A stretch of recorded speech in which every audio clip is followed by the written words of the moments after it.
Так, сәлем барлықтарыңа қайырлы кеш. Біз бүгін жалпы диаграммалар мен шкалаларға байланысты әдіспен қарастыратын боламыз. Жалпы тоже бұл тақырып ұбт-да жиі келетін тақырыптардың бірі. Бұған как минимум тоже жаңағыдай мен айтқанда тақырыпта 2 есепте 3 есепте келеді тоже бұл тақырыпқа. Сол үшін мұқият рет есеп жазып не істеп алайық. Так, кеттік ал келесі. Бізде бірінші есеп бізде не дейді? Диаграммада 168 оқушы ұнататын пәндер бойынша бөлген әдебиет пәні неше оқушы ұнатады дейді. Енді қараңдар, бізде сол әдебиет пәнін неше оқушы ұнататын таппас бұрын жауап біз мынаны торт деп алатын болсақ, сол торт бізде қанша кусокқа бөлінді, соны тауып алайық. Так, 1, 2, 3, 4, 5, 6, 7, 8, 9, 10, 11, 12, 13, 14, 15, 16, 17, 18, 19, 20, 22, 23, 24. Получается, торт 24 бөлікке бөлінген. Енді қараңдар. Сол 24 бөліктің қанша бөлігін әдебиет алып отыр? Әдебиет қарасаңдар, міне 1 бөлік, 2 бөлік, 3 бөлік, 1, 2, 3. Получается, 24 бөліктің 3-еуін алып отыр бізде әдебиет алып отыр. Вот. Қанша оқушыдан? 168 оқушыдан. 168 оқушыны көбейтеміз. 3 бөлген 24-ке. Ал бөлік. Мынадан бөлсек 7 шығады. 7-ке 3-ті көбейтсек бізде 21 оқушы. Получается, 168 оқушының арасынан 21 оқушы бізде нені таңдаған? Әдебиетті таңдаған екен. Так, кет келесі. Ана баласын бос уақытын қалай жұмсайтын бақылау нәтижесінің диаграммасы көрсетілген. Спортпен шұғылданып барлық уақыттың қанша бөлігін алатын табыңыз дейді. Мысалы, қарасыңдар, менде мынау кәдімгі телефон ғой.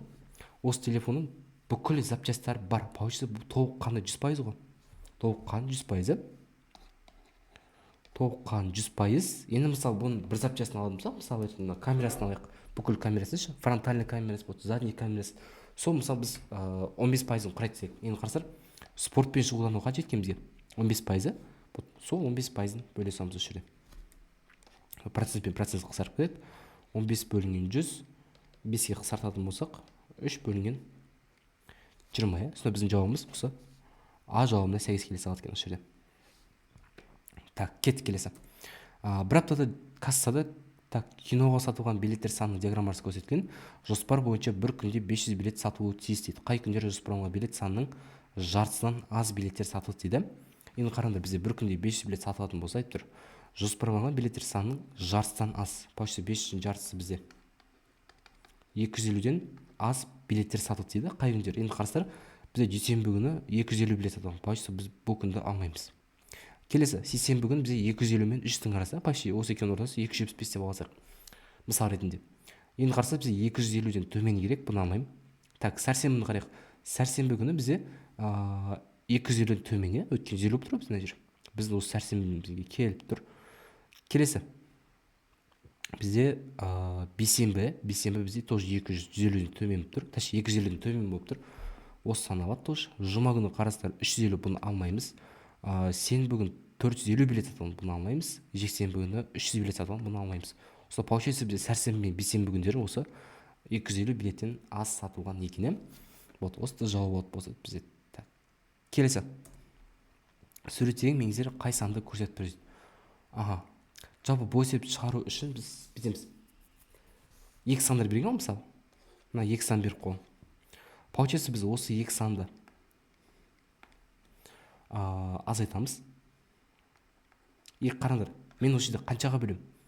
Мен мынаны санамайым. Міне 1 точка, 2 точка, 3 точка, 4 точка, 5 точка. Получается, мен 5-ке бөлем. Сонда менде 200 бөлінген 5 тең болады 40. Енді қараңдар, бұл жақта 40 деп отқан бізде не мағына береді? Бұл жақта 40 деп отқан, әр точка қаншаға артып отыр бір-біріне қарағанда. Міне мысалы 180-ге 40 қоссақ 220 болады. 220-ға 40 қоссақ 260 болады. 240-ға 60 қоссақ, әнеше 40 қоссақ 300 болады. 300-ге 40 қоссақ 340 болады. 340-ға 40 қоссақ, міне 380-міз шығып тұр. Сонда бізде стрелка қай нені көрсетіп тұр бізде? Стрелка бізде 300-ді көрсетіп тұр деген сөз. Так, келесі. Төмендегі диаграммада сыныптағы 30 оқушыға қатысты мәліметтер берілген. 2 үйірмеге де қатысатын оқушылар саны көрсетілген аралықты табыңыз дейді. Енді жауап қарасар, бұл екі тақырыптың ұштасуында кейін, өткен қарасар диаграммада кейін, и бұл тақырып эйлер вен диаграммасы деген бір алтын тақырып өткен. Вот сол тақырыпты екеуін араластырып келген есеп қой. Енді қарайық. Бізде тек қана спортқа қатысатын 22 оқушы, общий спортқа қатысатын, биге қатысатын 11 оқушы, а вообще үйірмеге қатыспайтын оқушылар саны 4 дейді. Енді қараңдар, вообще үйірмеге қатыспайтын, қолына түк келмейтін оқушыларды біз не істейміз? Шарт тастаймыз, сразу азайтып тастаймыз. Сонда 30-дан 4 тастасақ 26 оқушы. Получается 26 оқушы биге де қатысады, спортқа қатысады. Енді не істеймін? Элервен арқылы мен не істеймін? Қиылыстырамын. Енді қараңдар, мына жерде спорт деп жазамын. Мына жерде би деп алайын. Маған екеуіне де қатысатын оқушылар саны керек қой. Бізде ол пока что белгісіз. Мына жерде x деп алайын. Енді мен мынау екі кружокқа не жазамын? Мен мысалы мынаны былай алатын болсам, мына кружокты алатын болсам, ол тек қана спортқа қатысу. Енді қараңдар. Мысалы мен спортқа қатысқан, менде 22 оқушы дұрыс па? Енді 22 оқушының уже x забронированы кетті. Получается қанша қалады бізде? 22 минус x. Получается осы кругтағы сандардың қосындысы бізде неге тең болу керек? 22-ге тең болу керек, кетті. То же самое мына кругты аламыз. Биге қатысты. Енді қараңдар. Бізде биге қатысты 11 оқушы, сол 11 оқушы тоже x забронированы, уже не қалды? 11 минус x қалды. Что қалған табу үшін болды. Енді екеуіне де қатысатын оқушылар саны табу үшін барлығын қосқанда неге теңестіремін? 26 оқушыға теңестіремін. Сонда бізде екеуіне де қатысатын оқушылар саны шығады.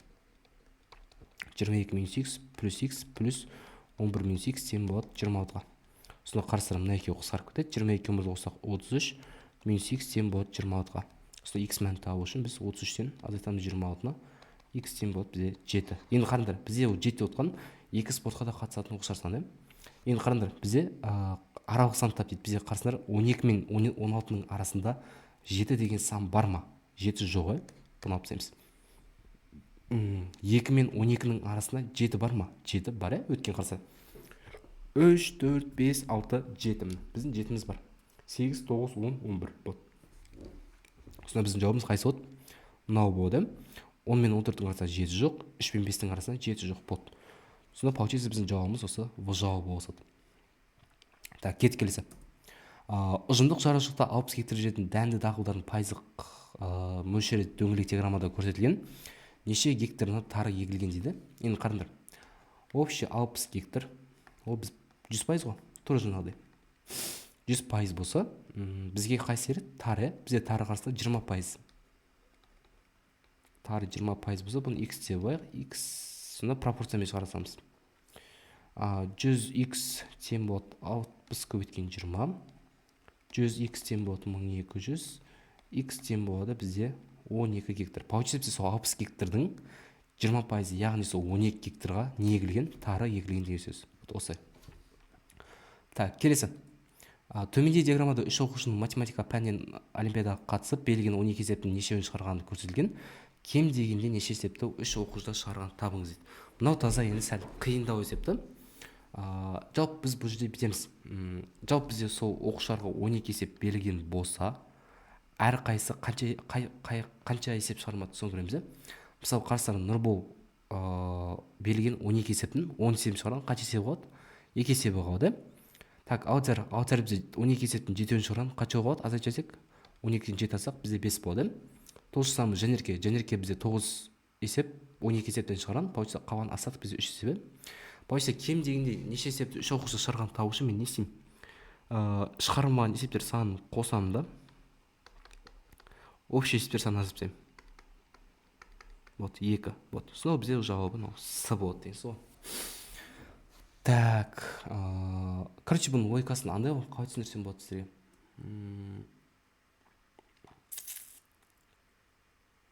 Так, мысалы мен 5 есептен алайыншы, мысалы, мынау А, В, Д деген 3 оқушы болсын. Мысалы, бірінші есеп шығарды, екінші есеп қалып кетті, үшінші есеп шығарды, төртінші есеп қалып кетті. Төртінші есеп шығарды дейікші, мысалы, 5-і шығармады. Келсін көрейік, Б деген оқушы тоже.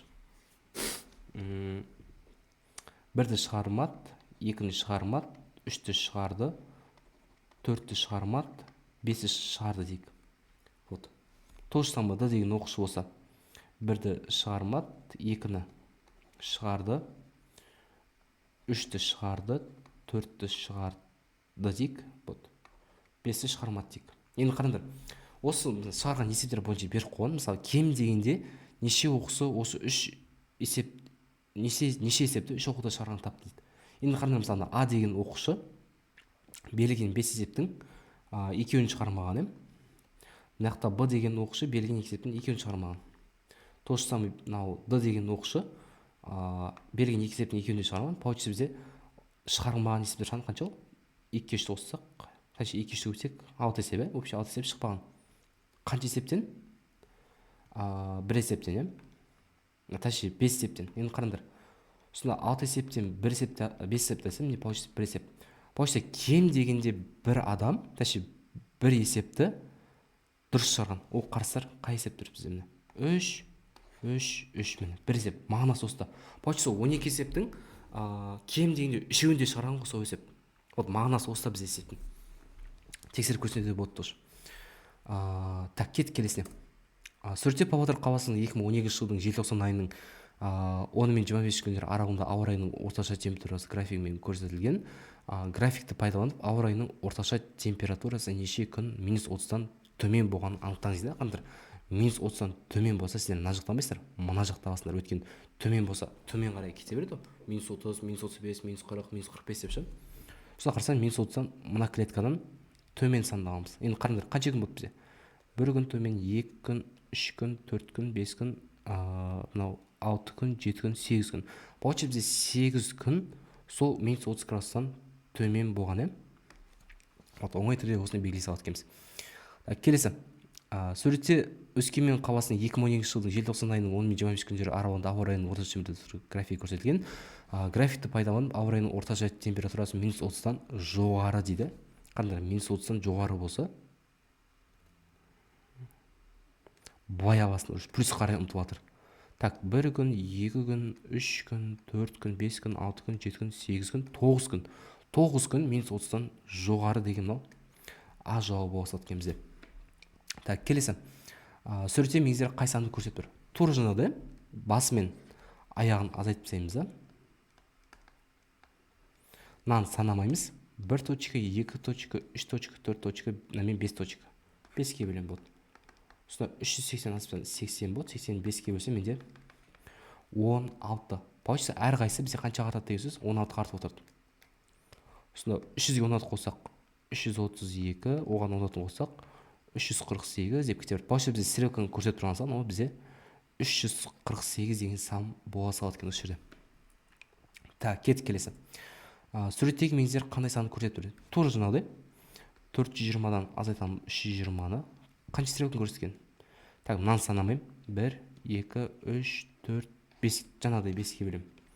Сосын азайтсам жақта 100, 100-ді 5-ке бөлсем 20. Получится әрқайсысын 20-ға қосып отырамын енді.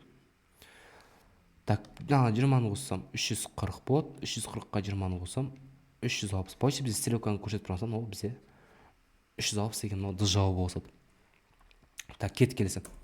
Марат, Ертас, Қайрат, Аман, Жомарт және Елжан автокөлік жарысына қатысты дейді. Олардың әрқайсының алған ұпайлары бүтін сандармен өрнектеледі. Төмендегі диаграммада олардың ұпай сандары көрсетілген. Марат 1-ші орын, Аман 2-ші орын. Мараттың алған ұпайлар санын анықтаңыз дейді. Ең жоғары ұпай 9, төменгі ұпай 85. Енді қараңдар, бізде Мараттан кейін кім тұр? Аман тұр. Енді қараңдар, Аман бізде ең көбі екінші орында 89 жинаған. Енді бірақ логически түрде ойланатын болсақ, Марат 1-ші орын болса, сол 89-дан көп болу керек қой. Получается бізде Марат ең максимальный жинаған. Сол 90 баллын жинаған. Болды. Бізде Маратымыз 1-ші орын болса, явно не болды? 89-дан көп, яғни ол бізде 90 балл деген сөз. Болды. Кеттік келесі. Марат, Ертас, Қайрат, Аман, Жомарт, Елжан автокөлік жарысына қатысты. Олардың әрқайсының алған ұпайлары көрсетілген дейді. Так, Марат 1-ші орын, Қайрат 5-ші орын. Қайраттың алған ұпайлары санын табыңыз дейді. Ең жоғарғысы 60, төменгісі 55 дейді. 5-ші орын дей ма? Енді қараңдар, бізде Марат 1-ші орын. 2-ші орында бізде Аман тұр. 3-ші орында бізде так, Ертас тұр. 4-ші орында Елжан тұр. 5-ші орында, так, қараңдар, Қайрат 5-ші орын алды дейді. Получается, Қайрат 5-ші орын алса, бізде ол кімнен аз болу керек? Мынау Елжаннан аз болу керек. Вот.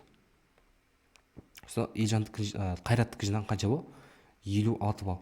Қайрат 5-ші болса, Қайраттан кейін бізде кім болады? Кішісі. Мынау 5-шісі болады. Қайрат 5-ші болды, мынау бізде 6-шы болады, Жомарттікі. Жомарттікі 6-шы болды. Кейін Жомарттікі 55 болып тұр. Осылай логистік түрде белгі салады екенбіз. Так, келесі. Так, тура сондай. Марат 1-ші орын, Ертас 3-ші орын болады. Ертасын алған ұпайлар санын анықтаңыз дейді. Так, бізде Марат 1-ші орын, 2-ші орын бізде Аман, 3-ші орын қарасыңыздар, 3-ші орын бізде Ертасы. Мынадан бір клетка төмен кетеді. Получается бізде мынаған келіп тіреледі. Осына бізде Ертасыкі 3-ші орын болса, о қаншаға келіп тіреледі? 33-ге келіп тіреледі міне. Ол бізде мынау В жауабы болады. Осындай. Так, келесі. Сызбада Астананың 12 айдағы орташа температуралары көрсетілген. Орташа температурасы -10-нан төмен болған айлар санын анықтаңыз дейді. Қандар -10-нан төмен дейді. Получается біз мына жерде аламыз. -10-нан төмен мынау болып тұр, мына жерде. Получается 1 күн, 2 күн, 3 күн. Получается бізде 3 ай -10-нан төмен деген жауап болады. Да, кет келесі. Көзім бұлдырап жүрсін. Сан түзуіндегі А және В нүктелерінің мәндерін тауып, А плюс В мәндерін есептеңіздер. Енді қарасақ, тура бағана меңзер сияқты біз осы жерде есептейміз. Мына жер -1, мына жер -2 дейді. Енді есептейміз. Мынаның арасы қаншаға кем отыр өткен? Ешін кем отыр. Мына уже минус қарай ұмтып отыр бізде. -1, -2, -3 деп. Мен есем, менде ең кішісі -2, ең үлкеннен азайтам. Ең үлкен мені -1. Тура жинауды қаншаға бөлемін? 1-ге, 2-ге, 3-ге, 4-ге. Басын санамайын, 4-ге бөлем. Осында -2 плюс 1 бөлінген 4 бізде -4-тен 1. Осында получается каждый клетка деймі, каждый несі -4-тен 1 кетеді. Вот, осында -1, -4-тен 1 болды. Біз сол бізде аның мәні болсады. -1, -4-тен 1, ол бізде -1,4-тен 1. Немесе бұны байсақ болды, бөлжесек. -1,25. Енді, нәжет тура сондай, бірақ бұл қайға әрекет отыр? Бір жер бұл плюс x-ке әрекет отыр. Получается бұл -4-тен 1 емес, +4-тен 1 болды. Қандай? 4-тен 1, 4-тен 2, 4-тен 3 болды нәжер. Сонда получается бізде 2 бүтін не болды? 2 бүтін 4-тен 3. Осын бізде қосынысын сұраған. -1,25-ке қосам, мынау бізде 2,75. Қосам 2,75. Сонда бізде 1,5 деген жауабымыз болады. Ол бізде С жауабымызға сәйкес келеді. Так, келесі. Жаттығу залына кіру ақысын екі түрлі тәсілмен төлеуге болады. А тәсілмен төлегенде алдын ала алғаш төлем 450 жетон, сосын әрбір апта үшін 25 жетоннан төлеу керек дейді. В тәсілмен төлегенде алғаш төлем жоқ, бірақ әрбір апта үшін 50 жетон төлеу қажет дейді. Төмендегі графикте жаттығу залына кіру ақысын бағасын салыстыруға болады дейді. Қай тұжырым дұрыс дейді. Енді қараңдар, В тәсілі әрқашан тиімді, А тәсілі әрқашан тиімді. Алғашқы 18 аптаға дейінгі мерзімде В тәсілі тиімсіз, алғашқы 18 аптадан кейінгі мерзімде А тәсілі тиімді дейді. Енді қараңдар, менде В тәсілі, А тәсілі екеуде тиімді болу үшін қараңдар. О екі график либо былай кету керек, либо былай кету керек. Вообще қарасыңдар, бұл екеуі қиылысқан, қиылысқан болса, получится бұл жерде, получится 18 аптаға дейін бәрі бірдей болып тұрған. Мына 18 нәйқа кеп тіреледі, 16, 18. Вот. Сонда получится бізде 18 аптадан кейін бәрі шешіледі. Қайсы арзан болатын, қайсы не болатын. Мысалы менде А тәсілінің несі айтып тұр. Бірінші кірген кезде 450 жетон төлейді, и каждый апта сайын не істелінеді? 25 жетон, 25x. Получится бұл жақта x деп отқан апта саны болады. В тәсілін көрейік. В тәсілін көрейік. Бізде В тәсілінде алғашқы төлем жоқ, бірақ әрбір апта үшін 50 жетон дейді. Енді қараңдар, получится алғашқы 18 аптаға дейін бәрі нормальный, екеуі теңізіп тұр, бірақ 18-ден кейін мысалы біз 20-ны қойып көрейік. 20 аптада не болатын? Сонда біз x-тен 20 болған кезде қайсы кіші болады, немесе үлкен болады, соны таңдаймыз қазір. Сонда А жетон көретін болсақ, А тәсіл 450 қосқан 25 көбейткен 20. Сонда қанша 450 қосылған 500. Сонда 950 ма? Так 950 жетон дейді. Енді точно в тәсілін көрейік. 50x болса 50 көбейткен 20 мың, иә. Соны қарасаң, мына 50 жетон артық қалып тұр, иә. Қайсы тәсіл тиімді бізде? Бізде А тәсілі тиімді деген жауап береміз. Тиімсіз емес, тиімді деген жауап береміз, иә. Өткен 18 аптадан кейінгі, бізде 18 аптадан кейін есептеп отырық қой. Вот, бізде жауабы осы жауап бола салды. Так, келесі. Координаталық түзуде m және n сандары берілген, төмендегі ұйғарымның дұрысы қайсысы дейді.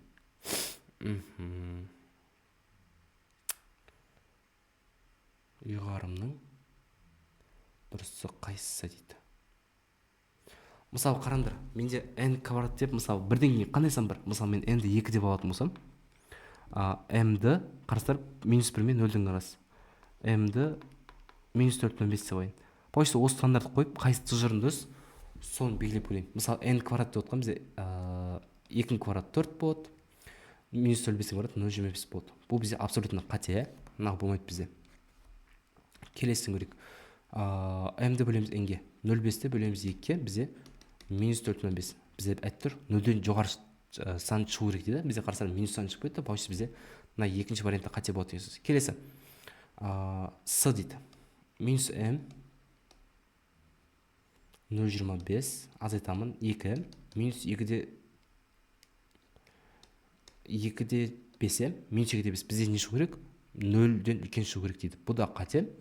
Ал екеуін қосатын болсақ, -4,5 қосамыз 2, бізде 1,5 шығады. Бізде 1,5 0-ден үлкен. Вот біздің осы соңғы D деген жауабымыз дұрыс шыға салады екен бізде. Так, кеттік келесі.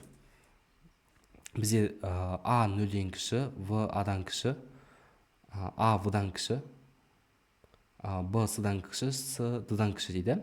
Төмендегі тұжырымның қайсысы дұрыс емес дейді. Тура жынды мысалы, мен А-ның орнына 1-ді қойын, В-ның орнына 2-ні, С-ның орнына 3-ті, Д-ның орнына 4-ті қойын. Сөйтіп, мынау орындарына қойып тексеріп көреміз. Мысалы, А жауабын тексеріп көретін болсақ, С азайтылған В дейді. 3 азайтылған 2 кіші, Д 4 азайтылған А дейді 1. Осында 1 үлкен 3-тен дейді. Қараңдар, дұрыс емесін сұрағаны, получается біздің ал дұрысы, бұны алмаймыз. Келесін көреміз. А бөлінген Б дейді. А бізде 1 болса, В бізде 2. Кіші дейді, С көбейткен неден дейді. 3 көбейткен 4 бізде 12. Бұл да біздің тұжырымыз дұрыс. Өткені бізде 0,5 кіші 12-ден. Бұны алмаймыз тоже. Келесін көрейік. А көбейткен В дейді. А көбейткен В бізде 1-ге 2-ні көбейтеміз. Кіші болады 3 көбейткен 4. Бізде 2 кіші 12-ден дейді. Ол да дұрыс бізде. Вот, сонда бұны алмаймыз. Бізде соңғысы мына біздің D деген жауабымыз дұрыс болды. Сонда D дегеніміз D бөлінген А 4 бөлінген 1 кіші болады 3 бөлінген 2 дейді. Получается бізде 4 кіші үлкен болады 1,5 дейді. Бұл бізде абсолютно қате. Біздің сонда жауабымыз осы D жауабы болса екен. Көзім ілініп жатқан есе ұйқым келіп отыр. Так. Кеттік келесі. Суретте 5 мотоциклдің қозғалыс графигі, яғни жүріп өткен жолдары сәйкесінше деп беріп қойған. АД, АК, БН, БЕ, БН, СД кесіндері көрсетілген. Жылдамдығы кемі бойынша екінші орындағы мотоциклшінің жолын табыңыз дейді. Бізде жалпы графикке қарамас бұрын біз бір форма білуіміз керек. S тең VT деген. Енді қараңдар, жылдамдық деп тұра, V тең S бөлінген Т болса, енді қараңдар. Маған біріншісінің мотоциклшінің жүрген жолы не болып тұр? АД. Енді қараңдар, АД-ны қарайтын болсам, менде максимальный 120-ға шейін бара, қанша уақыттың арасында? 8-ден 12-ге шейін. Бізде 8 бен 12 арасында вообще 4 сағат бар ғой. 4 сағатта 120 км. Бұл формула салсам, S-тен арғаштығы V тең арғаштығы 120 бөлінген 4 болса, бізде 30 км сағат. Тол жаңда естейміз екіншісі. Бізде екіншісі АК дейді. Так, АК-ны қарайық. Бізде АК деп отқан мұнайға шейін. АК қарасыр 8-ден тоже 12-ден, бірақ қарасындар қаншаға шейін барған? 80-ге шейін. Тоже 4 сағат, бірақ 80 км. Бұл V тең 80 бөлінген 4 бізде 20 км сағат. Так, үшіншісін көрейік. Бізде үшіншісі BE дейді. Так, қарасыңдар, BE деген мына жерге шейін бар, 9 бен 12-нің арасында қаншаға шейін? 100-ге шейін болады. Сонда 9 бен 12 арасында бізде 3 сағат бар болса, 3 сағат 100 километр болады. Сонда В тең 100 бөлін 3, бірмен жуықтап алған кезде 33 та-та-та деп кете береді өйстіп. Келесі төртіншісі. Төртіншісі бізде BN дейді. Бізде BN-ді қарайтын болсақ, қаншаға шейін барған? 9-дан 13 сағатқа шейін. Арасы бізде 13-тен 9 сағат 4 сағат. Так, BN 4 сағат қаншаға шейін барған максимальный бізде? 100-ге шейін барған. 100 кен, бұл арақашы жылдамдығын табу үшін 100-ді 4-ке бөлем. Сонда менде общий 25 километр сағат. Келесі соңғысы бізде CD деген кесінді. Так, CD. С бізде 10 мен 12-нің арасы, мені көтерілетін болсақ, қаншаға шейін барған? 120-ға шейін барған. Сонда 5-шісіне аяға жазайық. Так, CD. Так, 10 мен 12 арасы 2 сағат бар. 120-ға шейін барған. Сонда ең үлкен, так, В бізде 120-ны 2-ке бөлеміз. Сонда бізде 60 километр сағат. Вот, енді қараңдар, бізде кем ретімен жазды. Башқа өс ретімен азайтып, кеміте беріп тұр. Бізде ең үлкен 60 болып тұр. Так, одан кейінгісі бізде мынау 33-те 3, 100 бөлінгіші.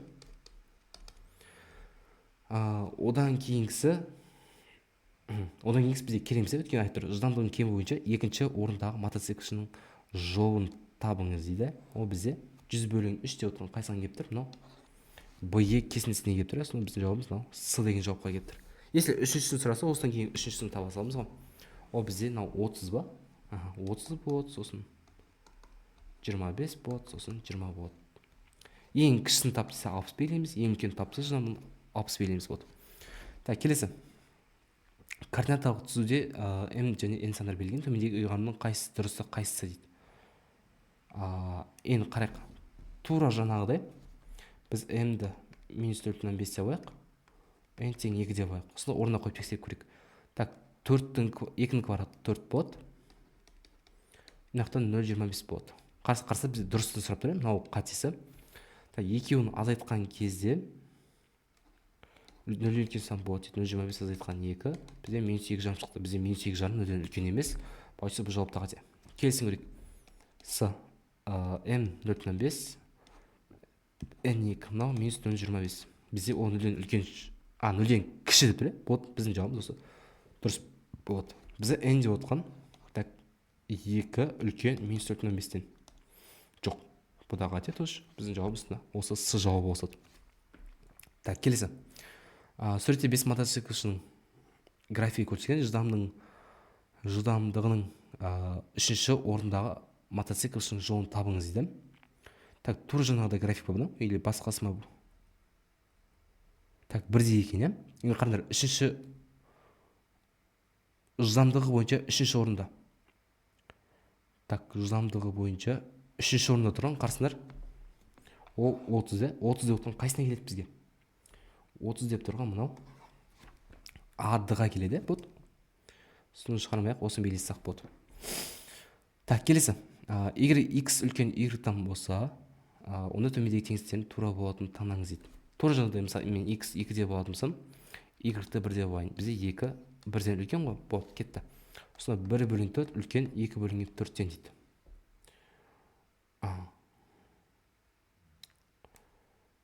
Бұл бізде дұрыс. Өткен мынау 0,25 болса, мынау 0,5, бізде мынау үлкен болды. Бұл дұрыс. Мынаны көрейік. -3x көбейткен -3y дейді. Мынаған 2 болады. Мынау 1 болады. Мынаяқта -6 үлкен -3-тен дейді. Бұл қате болады. Именно теріс жағынан болса, теріс стандарт үлкен жағынан болса, бізде мынандай болу керек еді. Если дұрыс болатын болса. Бұл қате болады. Мынау қате.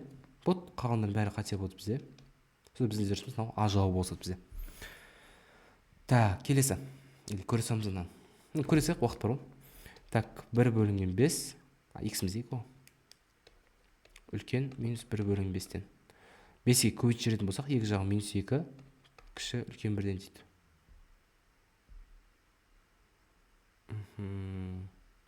Мынау минус 4,4, мынау минус 4,2.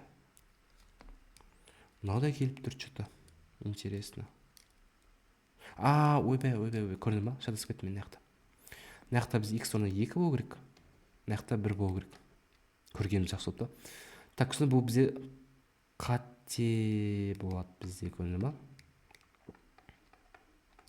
Мынау қате, сонда біздің дұрысымыз мынау болады ғой, короче. Мына жауап, мынау тоғы қате. Сонда біздің жауабымыз көрдің ба? Мына жауап болады. Вывод. Если осы жауаппен шығаратын варианттар болса, есептер болса, бәрін көп шыққан дұрыс болады, чтобы уверен отқанға ше, осы есебіміз дұрыс болғанға. Так, кеттік келесі. 4 күнде отырғызылған гүлдердің диаграммасы көрсетілген. Қай күні гүл ең аз отырғызылғаны дейді. Так, қарсыр бізде Раушан 10 гүл.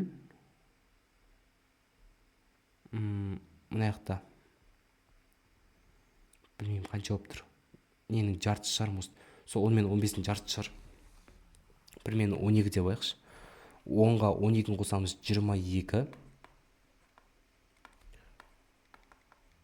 И түймедақ дейді. Так, 22, 15, 37. Келесі екінші күні. Так, 20 қосылған 20 мен 15-дің жартысы. Примерно 17, 18 деп алсақшы. 17 қосылған мына күндікі тоже 12. Так, 29, 49, үшінші күні. Так, үшінші күні қарасақ 15 гүл, 15 и 20-дан асып тұр. 22 дей салайық. Так, 30, 52. Төртінші күн. Төртінші күн бізде қарасындар.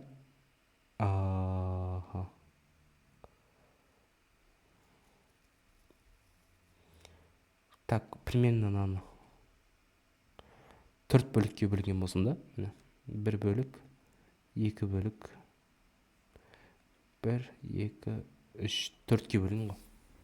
Сонда 10-нан 15 азайтамыз да, 4-ке бөлеміз ғой. Полеон нанка аз болып тұр ғой. 12, 14, 17 деп алған күннің өзінде мысалда. Көз мөлшерін алған кезде 16, 26, 42. Так, енді қарасынан бізде не сұраған? Қай күні ең аз гүл отырылған? 32, 49, 52, 42. Ең азы көрініп тұр, бірінші күні. Вот. Көзбен ақ көріп тұр, ең кіші аз екен. Вот. Сосын бірінші күні біз ең аз отырылған гүл екен. Так, келсін. Төмедегі диаграммада Асанның тамақ ішуінің пайыздық мөлшері кескінделген. Егер түскі асқа 45 минут уақыт жұмсайтын болса, кешкі ас пен таңғы асқа қанша уақыт жұмсайтын табыңыз дейді. Так, қараңдар. Бізде общий 100% шеңбер. О бізде белгісіз. Қараңдар, түскі асқа 45 минут дейді. Түскі асқа 45 минут бар болса, о 45-дің 45%. Вот, ең пропорционально вот уже. 45 минут кететін болса, вот. Тура пропорционально. Мына жерде 100% болса, 100%. Сонда қазір кешкі ас пен таңғы асқа дейді. Сонда 20-ға 35-ті қоссам, вот, сонда менде 55 минут кететкен вообще барлық таңға. Ол бізден алды жауабы болса. Так, келесі. Диаграммада Дильназдың үйіне берілген тапсырмалардың көрсеткіші берілген. Барлығы 72 тапсырма берілген болса, математикада неше тапсырма берілген табыңыз дейді. Енді қараңдар. Тура жаңадай ғой. Бізде полный шеңбер мынау. Шеңбер ғой. 360 градус бар болса, сол шеңбер математиканың қанша бұрышынап тұр? 210 градус, да? Общий 72 тапсырма. Турасы ең алғаш есе бар еді, мысалы 168 оқушы, неше әдебиетті ұнатады деген сияқты. Тура сондай ғой. Так, қайсы қысқарады бізде? Мынау 0 мен 0 кетіп қалады. 3-ке қысқара ма? 3-ке қысқарады. Точнее 2-ке қысқарып кеткен, онда 2-ке қысқарады да. Сонда 21 2-ге өтек, вообще бізде 42 тапсырмасы именно математикаға қатысты екен, вот. Осы бізден ол С жауабы шыға салады екен. Так, келесі. Диаграммада 9 сынып оқушылардың сандық құрамасы көрсетілген. Егер мектепте барлық 9 сынып оқушылардың саны 100 болса, 9 Б мен В-ның сыныптарында неше оқушы бар екен табыңыз дейді. Так, общий бізде 100 оқушы. Енді қараңдар, менде мына жақта в-ның пайыздық мөлшерін тауып үшін қалғанынан азайтамын, 100-ден азайтамын бүкіл пайызын. Так, 47, 67. Сол 100-ден азайтамын 67 пайызды, сонда менде 33 пайыз менде осы в 100 оқушының 33 пайызын алып тұр. Вот. Енді қараңдар, 9в мен 9в дейді. Енді қараңдар, общий 100 оқушы тоже жаңағыдай ғой. 33, енді жақта 20. Сонда 33-ке қосамыз 20-ны, 53 оқушы осы алып тұр екен. О, бізде мынау А жауабына келіп тұр. Так, кеттік келесі. Графикте жерден жоғары лақтырылған дене биіктігінің өзгеріс берілген. Тігінен биіктіктің мәні көлденең уақыттың секунд бәрі көрсеткен. Уақыттың лақтырылғаннан соң 4 секундтағы дене биіктігін тап дейді. Қараңдар, 4 секунд, мына уақыттар көрсеткен. 4 секундтағы биіктігі бізде қанша келіп тұрады тұр? 40-қа келіп тұрады тұр. Вот, сөйтіп табасамыз. Смело, короче. Так, келесі. Суретте автокөліктің қозғалыс графигі кескінделген. Автокөлік 15 км жол жүрген соң көліктің ақаулығынан аялдауға мәжбүр болды дейді. Графикті пайдаланып автокөліктің неше минут аялдағанын табыңыз. Енді қарасыңдар, аялдаған дейді. Вообще ешқандай жол жүрген жоқ. Мынау бізде S км деген жол, дұрыс па? Мынау уақыт. Вообще жол жүрмеген аралық бізде нақтылы тоқтап қалған ғой. Міне. Нақтылы тоқтап қалған бізде. Тура жаңағыдай бөлік құнын есептейтін болсақ, қараңдар. Мынау 3-ке бөлінген. Мынандай ғой. Мынау 0 болып тұр. 1, 2, 1 болып тұр. Сонда қанша артатын немесе артып отқан табу үшін не істеймін? Ең үлкені ең кішісі. И бөлем қанша болып тұр? 1, 2, 3, дұрыс па? Сонда бізде 3-тен 1 бөлікке атырады. Мына жер 3-тен 1 болады. Мына жер 2-ден 3 болады. Мына жер 1 болады. Спецверт. Получается мына жер 2,3-тен 1 деген болады жауабымыз. Өйткені 1 істеді тұр мына жер. 2,3-тен 1 сағат деген сөз. Енді оны как бы минутқа айналдыру үшін қараңдар. Мен былай жазсам болады. 2 қосылған 3-тен 1 сағат. Дұрыс қой. Енді қараңдар, менде 2 сағатта қанша минут бар? Подожди. Шайдым мен. Қараңдар, мен 2,3-тен 1 деген таптым ғой. Енді қараңдар, мен оны неден азайтам? Мен оны 1-ден азайтам. Өйткені 1-ден бастап тұрамын, 0-ден емес. 2,3-тен 1-ден азайтамын 1-ді. Вот сонда менде мынау бүтін бөліктер азайтып кетеді да, 1,3-тен 1 деген қалады. Бұны ашып жазсақ, 1 қосылған 3-тен 1 депші. Енді қараңдар, бізде 1 минутта, тәше 1 сағатта 60 минут бар ғой. Енді қараңдар, соның 3-тен 1 бөлігінде табу үшін не істеймін? Бізде 1 сағатта 60 минут бар болса, соны 3-тен 1-ге көбейтемін. Сонда менде қысқартатын болсам 20. Сонда менде 3-тен 1 бөлігінде 20 минут бар деген сөз. Сонда 60 минутқа қосамын 20 минутты. Сонда менде ол 80 минут деген жауабымыз болады деген мынау. Бұл жауап екен. Так, келесі. Егер метеориттің салмағы 150 кг болса, метеориттің құрамында кобальттың салмағын дөңгелек диаграммада бойынша анықтаңыз дейді. Қараңдар. Сол 150 кг 100% деп алатын болсақ, 2%-ды x деп алайын, чтобы түсінікті болу үшін. Вот. Пропорция көбейте салым. 150 көбейткен 2 тең болады 100x. 300 тең болады 100x. И бағарай бөліп жүрем. X тең болады 3. Вот, сонда бізде 3-ке барам. Сол метеориттің 3 килограммы кубальт алып тұр екен, кубальт. Кетті келесі. Ауыл шаруашылығының агроном әр гектарына орташа алынған бидай өнімін 6 жыл қадағалап, төменде көрсетілген диаграмманы құрды. Осы диаграмманы пайдаланып 6 жыл ішінде өндірген бидайдың орташа өнімін және олардың медианасын табиды. Вот, қараңдар, орташа мән деп отқан ол бізде айттым, алдыңғы сабақта. Орташа мән деп отқан ол бізде арифметикалық ортасы прогресс деп менде. Ал медиана деп отқан өсу ретімен жазамыз да, қайсысы ортасы болады, сол болады. Так, несін тауып алайық? Орташа несін? Так, 27 қосылған 23, қосылған 26, қосылған 21, қосылған 29, қосылған 18. 6 жыл болса 6-ға бөлем. Так, қанша болады еспесем? Так, 27 қосылған 23, қосылған 26, қосылған 21, қосылған 29, қосылған 18 бөлеміз 6-ға. Сонда бізде орташасы 24 не екен? 24 гектар. Енді қараңдар, бұл орташасы. Енді бізге несін табу керек? Медианасын табу керек. Біз медианасын табу үшін не істейміз? Бірінші өсу ретімен жазып аламыз, сосын ортасын табамыз. Так, ең кішісі 18, 21, 23, 26, 27, 29. Енді қараңдар, басы мен аяғын қысқартам, ортасына екеу қалды. Не істеймін, екеуін қосам да 2 бөлем.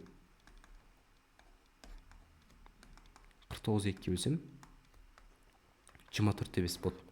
Получается бізде орташа мән 24, медианасы 24,5. 24,5 деген мынау.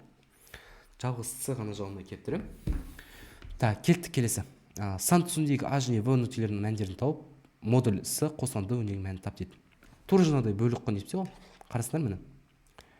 Қанша бөлікке бөлген? 1, 2, 3, 4, 5 бөлікке бөлген. Енді мен ең кішісінен, ең үлкеннен ең кішісін алсам,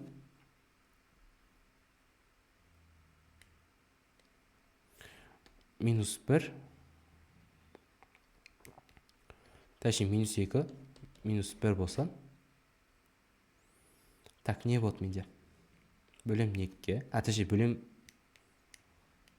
5-ке екен, 5-ке бөлем, сонда -1 бөлінген 5. Почти каждый бір бөлігі, неге артып отырады? -5-тен 1. -5-тен 1, 2-ден 5-тен 2, 5-тен 3. Почти бізде 1,5-тен 3 деген осы С жауабы болсады бізде. Сымыз бізде -1,5-тен 3 болады. Келесі Д-ны көрейік. Д-ды тура осындай, бірақ қарасындар бұл плюс шегізге ұмытып жатыр ғой. Плюс шегізге ұмытып жатыр, бірақ осының несін аламыз? Плюс жағдайын аламыз. 5-тен 1, 5-тен 2, 5-тен 3, 5-тен 4. 2,5-тен 4. Біздің Д жауабымыз 2,5-тен 4. Осының несін сұраған бізде? Қосындысын сұраған. Енді қарасындар модуль С деп тұр. Қосылғанды модуль С деп отқан. Бізде қарасындар айттық қой. Бізде модульдан всегда теріс саннан, модульінше теріс сан болды. Ол всегда немен шығады? Плюспен шығады. Вот бізде -1,5-тен 3-іміз всегда плюспен шыға салады. 1,5-тен 3 қосылған 2,5-тен 4. Біз бүтіндерін қосылайық. 2-ке 1-ді қоссақ 3. Енді қараңдар, сөйтіп бөлшегін қоссамыз. Астында 5 болса, сізмен астын қалдыра береміз. Ең ақта 7 дейді. 3-ке 4 қоссақ 7. Так, бұны бөлетін болсақ, мен дұрыс есептедім ба жауап?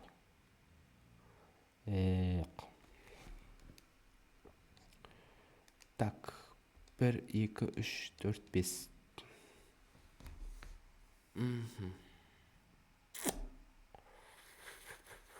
Дұрыс есептеп мен. Сонда мынау бөле салатын болсақ, 7-ке 5 бөлсек 1-де 4 қой. 3-ке 1-ді 4 қоссақ, 4-те 4 деген мынау А жауабына 8 келеді екен бізде. Так, кеттік келесі. Диаграммада супермаркетте келушілердің саны көрсетілген, тігінен келуші саны көлінен уақыт көрсетілген дейді. Диаграмманы қолданып дұрыс тұжырымды анықтаңыз дейді. Так, 16:00-де 14:00-ге қарағанда келушілердің саны 8%-ға көп дейді. Почти 8%-ға көп или аз екенін табу үшін мен не істеймін? Ең үлкеннен ең кішісін азайтам. Бөлем. Так, 16:00 и 14:00. 78-ді 62-ке бөлем. Так, не шығады менде? Менде қарастар 1,25 деген саны кетті. Получится мен қаншаға артқанды табу үшін сол 1,25-ден азайтам 1-ді. Сол менде 0,25 деген болу керек. Получится бізде 8%-ға көп деген жауабымыз қате болады. Өйткені 0,25 шығып кетті ғой. Бізде 0,25 отқан, бізде пайызбен табатын болсақ 25%-ға артып кетті деген сөз. Получится біздің А жауабымыз қате болады. Келесі 16:00-ден 20:00-ге қарағанда 9 адамға аз дейді. Қарасар бізде 8-дім ғой, 78-ден 70 алсақ 8-дім. Бұл да қате. Так, келесі 20:00-де келушілер саны барлық келушілер санының медианасына тең дейді. Получается, медианасы деп отқан тура ортасы. Ең кішісінен бастап біз ең кішісі 6, 8, сосын 24, 38, 40, 62, 70, 78 и 86. Ал кетті, мынау кетті. Вот, біз медианасы 40. Осы медианасына келіп тұр екен. Мынаны көрсек тоже дұны. 24:00-де 14:00-ге қарағанда 10 есе аз дейді. 10 есе аз болу үшін мына жер 2/4 деген болу керек. Енді бізде адам бөлшегімен бірге жүрмейді ғой, опемен мына бөлемнің қолы қалып кетіп еді деп ше айтпайсың ғой. Өйтіп кәдімгі целый, кәдімгі 5 адам, 4 адам, 3 адам, 5 адам деп ше. Дұрыс. Сонда біздің жауабымыз мынау с деген жауабымыз дұрыс болады екен осы жерде. Так, кеттік келесі. Сан түзуіндегі а және в нүктелерінің мәндерін тауып, е және f мәндерінің өнегінің азайтындысын тап деген. Тура жаңағыдай мен не істеймін? Қараңдар, 0 мен 1-дің арасы 1, 2, 3, 4, 5. Сонда 1-ден 0 азайтамын да, қанша бөлем? 5-ке бөлем. Получается, каждый кезде 5-тен 1-ге атып отыр. Енді қараңдар. Мен мына плюс шекке қарай ұмтылып жатсам, мен былай қойсам, 5-тен 1, 5-тен 2. Получается, біздің е деген мәніміз 5-тен 2. Келесі, f деген мәніміз. F деген мәніміз қарса тоғызсынды 2/5-тен 1. Сонда біздің жауабымыз f тең 2/5-тен 1 деген жауап бола салады екен. Енді біз 2/5-тен 1 тұтқан 2/2 деген мағына білдіреді. Мынау бізде 0,4 деген мағына білдіреді. Бізде екеуінің несін сұраған? Азайтындысын сұраған. 0,4-тен азайтамыз 2/2-ні. Бізде минус 1/8 деген мынау с деген жауабымыз шыға салады екен. Көзім ілініп жатыр ғой көзім. Так, кет келесі. Соңғы себебіміз диаграммада қорғасын өндіруші елдер және оның саны м килотонна көрсетілген. Диаграмманы қолданып дұрыс тұжырымды табыңыз дейді. Айтады, Еуроодақтағы қорғасын өндіру ақш-қа қарағанда 50%-ға артық дейді. Так, Еуроодақ деп отқан бізде 22% болса, ақш-та бізде 1400. Не істеймін? Жаңағыдай 2200-ді 1400-ге бөлем. Сонда менде бір сан шығу керек. 1400. Ой, емай, 2000. Қарсар, бізде 1/57 дейді. Еще жуықтау шыққан. Енді қаншаға пайыз артқанын тауу үшін 1-ден азайтамын мен. Соны 0,57 деген сан шықты. Бізге не керек?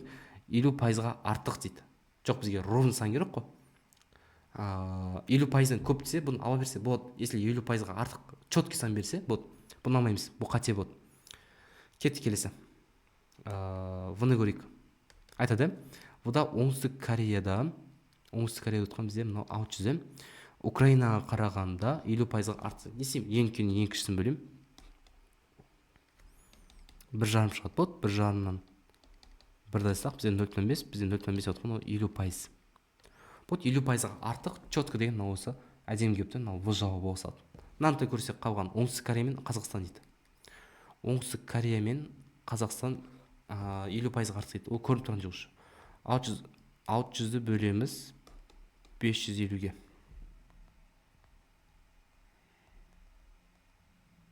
Так, бізде 1-ден 0,9, 0,9, 0,9 кетті. Қанша артқан тауы үшін 1-ден астам болды. Соны 0,09, 9% артқан. Бұл да қате тош. Келесі ақшта бізде қанша болып тұр? 1400, оңтүстік Корея 600, 50%-ға артық дейді. 1400-ді 600-ге бөлетін болса қанша болады? Так, 2-де 3 деп кететкен. Вот қанша пайыз артқан тауы үшін мен 1-ден астам. Сонда 1/33. Сол 133%-ға артқан деген сөз. Бізде қанша пайызға артық? 50%-ға артық болды. Бұл да қате деген сөз. Біздің соңғы тоқу тереміз жауабымыз, ол бізде в деген жауап болсады. Вот осымен талдауымыз аяқталды. Көзім ілініп барады, ұйқым келіп.